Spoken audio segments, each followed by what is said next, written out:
In continuing with female deities and colors, today I think we're going to move on to yellow color.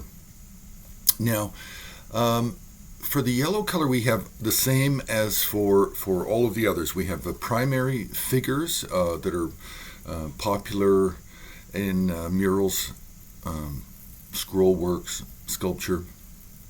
And then we have secondary figures, which are contained within a larger composition, but rarely shown as central figures on their own in painting, or rarely painted as large figures in murals. Now, for the yellow goddesses and meditational deities, we have some that are really quite famous, but there's not that many, but we have some. So to begin with, we have Marichi, a remover of obstacles. She has many different forms, and often she can be depicted as red as well, but her main form is yellow. Then we have Parnashavari, we have Prajnaparamita, we have Vasudhara, the wealth deity, and then we have various forms of yellow Tara, such as Vajratara from the Hey Vajra Tantra. Now, we do have some other forms that are considered primary figures, but they're just not as common in art. And one of them would be Brikuti. Devajagara Keyura has a yellow form, but normally she is depicted as blue or blue-black. And then we have Nagaraja, which is a yellow female Naga figure, but not so common to find. Of course, Prajnaparamita, we can have yellow and we can have white. Generally, occasionally orange, but orange is a crossover color between yellow and sometimes red.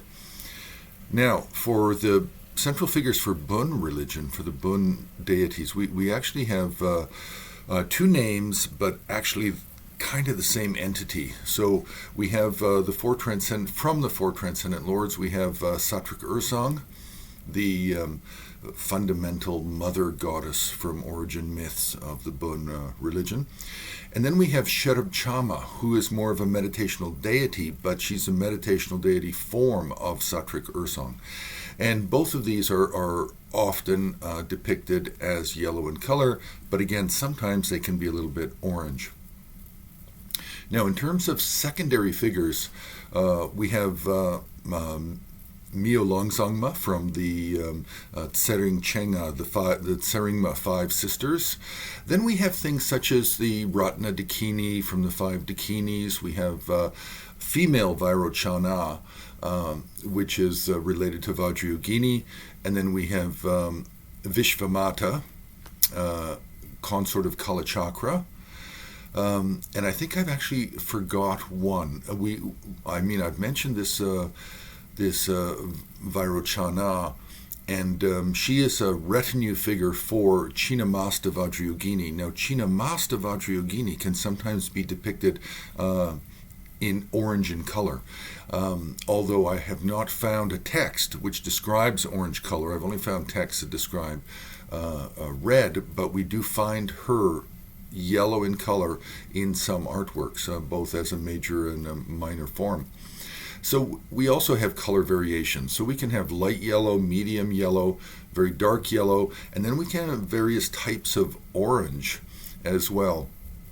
So there are variations, and the variations are often dependent on local tradition, sometimes oral tradition, religious tradition, and then also sometimes it's just a matter of the artist and what types of stone pigments he can get in the region of the Himalayas or Central Asia or Mongolia.